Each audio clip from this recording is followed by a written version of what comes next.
So in algebra, quadratic trinomials are arguably the most important thing that we should know how to factor.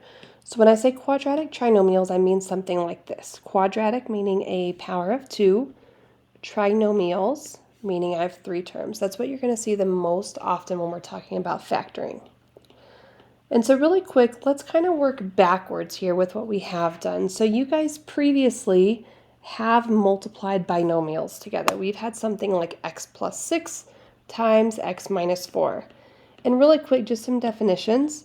When we talk about factors, these right here are factors. Factors are just two things that we multiply together. We're multiplying those two parentheses together. So those are our factors. So let's do that multiplication, and then we're going to kind of reverse the process to talk about factoring. When we multiply a binomial times a binomial, we start with our first term, and we distribute. X times x gives me x squared. X times negative 4 is negative 4x. Now we're going to distribute this 6. 6 times x, 6x.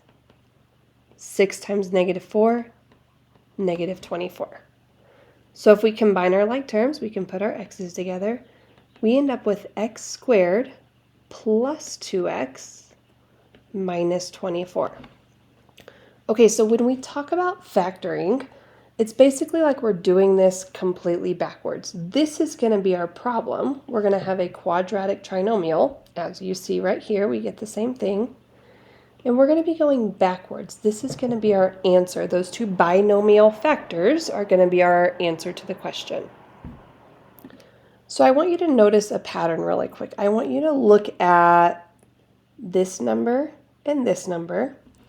And I want you to compare it to, let me erase this real quick. I want you to compare it to this number and this number. Okay, look what happens when we multiply 6 times negative 4. 6 times negative 4 is negative 24. Look what happens when we add those two. 6 plus negative 4 is positive 2. So when we have a quadratic trinomial that looks like this, that does not have a number in front, my a value is 1, these are nice and easy to factor because all we have to do is we have to think of two numbers that multiply to give us our c term, that number at the end, and add to give us our b term, that number in the middle. So let's do a few of these, and to do this, we're gonna use what we know about factors to help us think of some options for pairs of numbers. Okay, so let's go ahead and write like what our answer is gonna look like. If we know our first term needs to be x squared, well, we know we need an x right here and an x right here. And now we need to think of two numbers that multiply to be negative 24 and add to be 2. So let's first think of factors of negative 24. Because it multiplies to give us a negative, we know that we need one positive number and one negative number. So now we just start thinking of ways to multiply to get to negative 24. We could have negative 1 in 24. We could have 1 in negative 24. We could have negative 2 in 12, 2 in negative 12, negative 3 in 8, 3 in negative 8, negative 4 in 6, 4 in negative 6. Okay, so now we just start looking at those pairs and we want to see which one's going to add to give us a positive 2. So if we start looking at these, well, these are out. Those don't add to give us positive 2. These are out. Those don't either. These are out. Those don't either. Okay, so we're looking at our pairs with the 4 and the 6.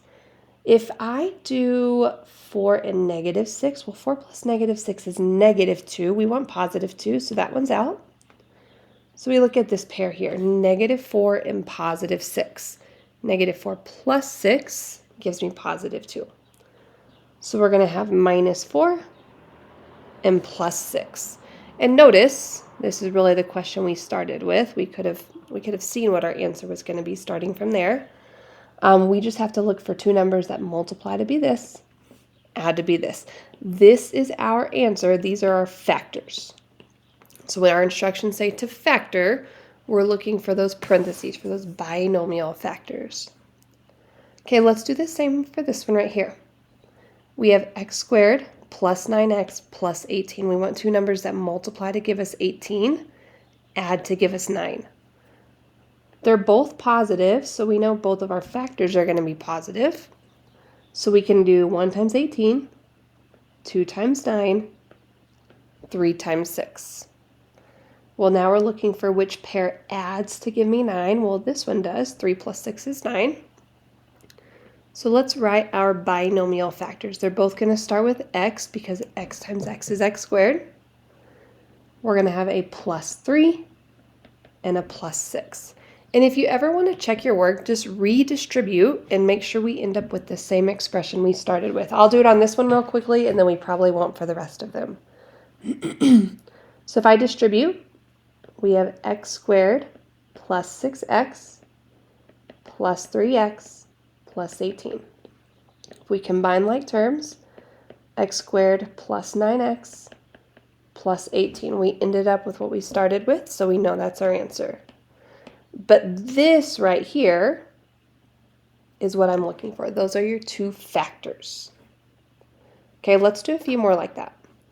Example 285, x squared minus 4x plus 3. We want two numbers that multiply to give us 3, add to give us negative 4.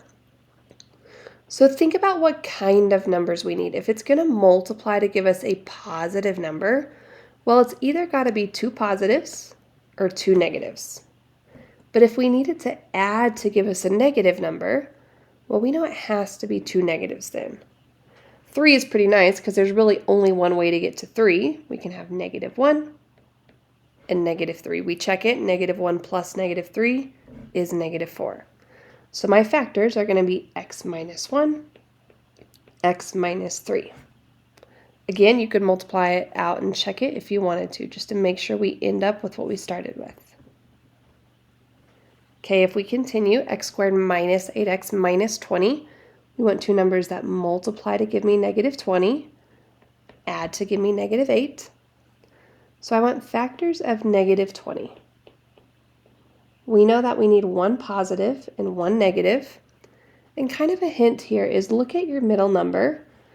Our middle number is negative, so if it's going to add to give us a negative number, we need our negative number to be the larger value. So if we start thinking of ways to get to 20, we could do 1 and 20. We said we need our larger number to be negative. 2 and negative 10. 4 and negative 5. Those are the only ways that we can multiply to get negative 20, with our negative number being the larger value. So now we check and see which of those adds to give me negative 8. Well, if we do 2 plus negative 10, that gives me negative 8. So my factors are going to be x plus 2 and x minus 10. And if you wrote this like this, x minus 10, x plus 2, that's fine also. The order of the factors does not matter. What is important is your number right here and your positive or negative. So that cannot change, but the order of those factors can change.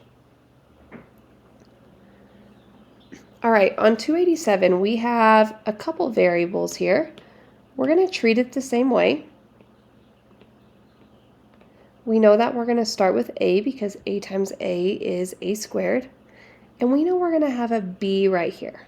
We're going to have a number in front of it also. We're going to have a coefficient there. But we know when we multiply our last ones here, we're going to get b squared. So now we kind of have the outline done. We know that we're going to have an a at the beginning, a b at the end. But our process is still the same to think of those numbers. Two numbers that multiply to give me 14, add to give me negative 9. Well, if we needed to multiply to give me a positive, but add to give me a negative, we know that we need two negative numbers. So our options, negative 1 and negative 14, negative 2 and negative 7, and those are our only options. So negative 2 and negative 7 will add to give me negative 9. So my final answer, my two factors should look like this: a minus 2b and a minus 7b. This is a good one where if you wanted to check and make sure you're correct, you can multiply those back out.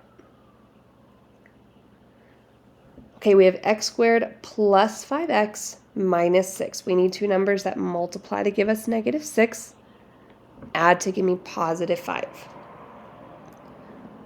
Let me draw my factors. We know they start with x. If I'm going to multiply to give me a -6, I know that I need one positive and one negative. If it's going to add to give me a positive number, I need my positive number to be bigger. So to multiply to give me -6, I could have 1 and 6. Let's see if my positive number is bigger. I want -1 and 6. Or I could have -2 and 3. Okay, if we see which one adds to give me +5, it's going to be this one right here. X minus 1, x plus 6. Okay, and then a couple more here. Same process, multiply to give me -18, add to give me -7. We know we're going to have a positive and a negative, and we know our negative number is going to have the larger value.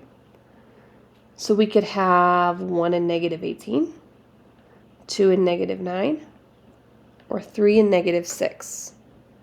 Well, this pair adds to give me -7, so we're going to have x plus 2 and x minus 9.